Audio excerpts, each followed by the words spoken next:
Good afternoon, everybody. It's great to be with you here. I was told I have about 2 hours, so everybody needs to go to the washroom.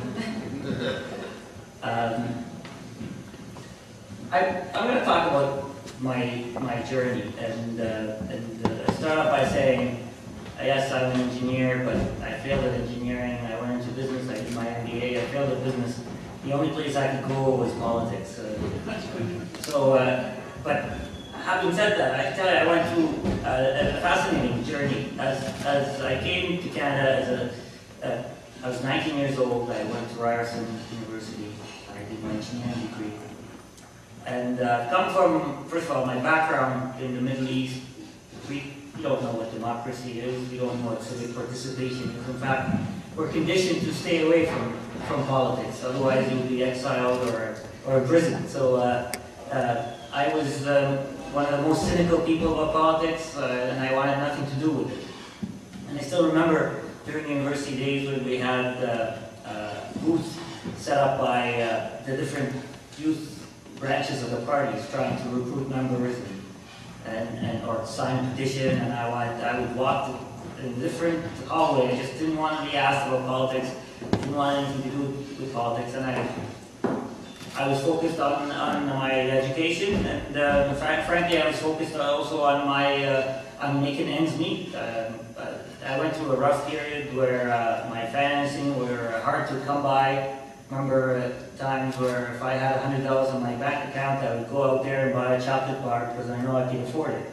And then, things progressed from there. I got my engineering degree, got a job, and by the way, I was working full-time when I was doing my engineering degree as well. I was working a midnight shift at a donut shop where I'd be working 11 o'clock till 7 in the morning, go home, sleep for a couple hours, go to school, come back, sleep for a couple hours, then go to work. And in order to save time, because the bus transportation took a lot of time and I needed every minute to sleep, I bought a $700 Chevette, 1982 Chevette, that leaked every time it rained. So the reason why I'm mentioning this stuff is because this type of experience shaped my character, shaped my perspective, and also taught me a lot about Canada and Canadians. By the way, working a midnight shift in a donut shop is the best way to learn about Canadians.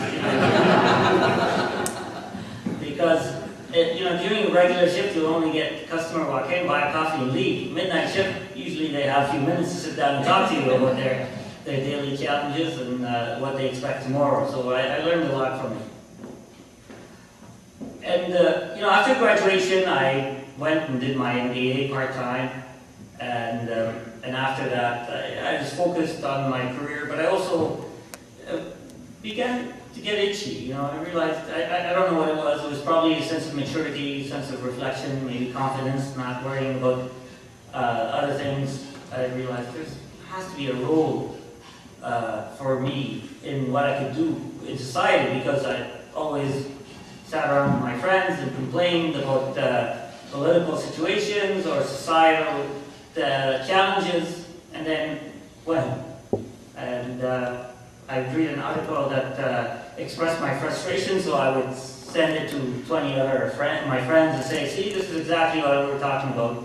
And then, we just work ourselves up, but I didn't do anything about it. And I realized that it's impossible to expect the world to change if I'm not at least accepting my responsibility in changing it.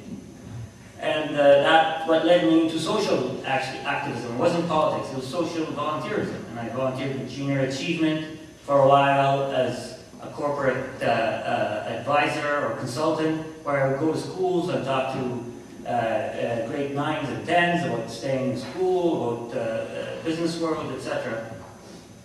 And then I became a member of the Toronto Star Community Editorial Board, where I had the opportunity to write for the largest newspaper in the country. And up until that moment, I had never written an article for the high school paper.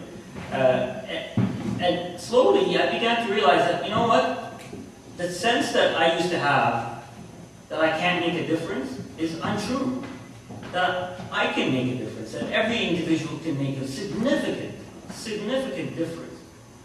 Yes, there are some challenges, yes, there are some obstacles, and yes, there is some unfairness.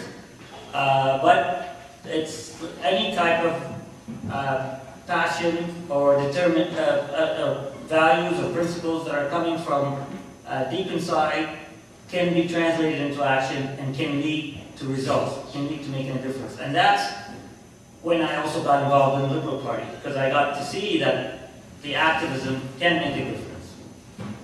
And when I got involved in the Liberal Party, I got involved as an organizer, as a policy consultant, because I was not a professional consultant, but I certainly had my views on policies and certainly wanted to share them with everybody. And I began to realize that people are actually picking up the phone and calling me. Even the Prime Minister's office, Paul Martin, would be calling me every once in a while, asking about what do you think of this, what do you think of that.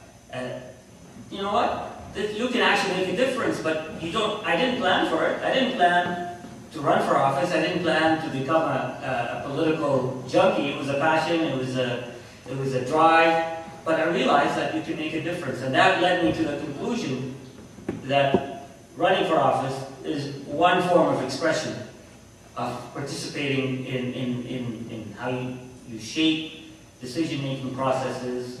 And I believe that a government has a role in helping society, but I also believe that society members have a role in helping government shaping its own policies. And I had the opportunity to run for office. And I can tell you, it was very intimidating at the beginning. It was, there were a lot of challenges. At the beginning, when people were asking me if I wanted to run, I said, well, you raise money first for me, and if you find the money, then I'll consider running. Or you go sign up membership for me, and if you sign up membership, I'll consider running. Because I was like, I'm not so sure about this. I'm very interested in politics, but I don't know if I want to subject myself to what most of us perceive politicians to be.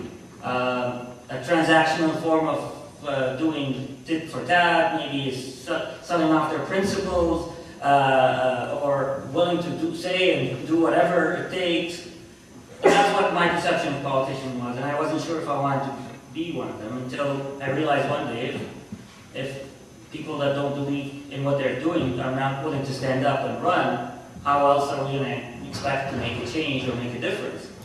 And it's basically, that's where a good starting point for anybody who wants to run for office, is to have the conviction and desire. And that's when everything else comes together. Don't wait for other people to come and say, yes, we want you to run. Don't wait for other people to say, I approve of your candidacy. No. If you're interested, take the lead, but don't expect it to happen overnight. You have to be heavily involved from the start for the right reasons, not for the reasons that one day you expect to be rewarded by an appointment or a job or anything like that. You run for the right reasons, that people will support you, the party will embrace you, and you will be successful. Even if you're not successful at a campaign, you will be successful. You will be successful in making a difference. You'll be successful in changing policies. You'll be successful in motivating other people to get involved. So if that's the objective for getting involved in politics, just making a decision to get involved is a success. And it's, unless all of us feel that we have a stake in the outcome of any political process, it's very difficult for us to get a sense of ownership. So that's where it boils down to. Because we gotta accept that we all have a stake in this, we all own it, and unless we all take action to fix it, quote unquote fix it, or improve it, or offer our own at least ideas and perspectives, it's very difficult for it to change. And I think your presence here today, by the way, is a great testament to your determination to making a difference. And I'm looking forward to your questions. Thank you very much.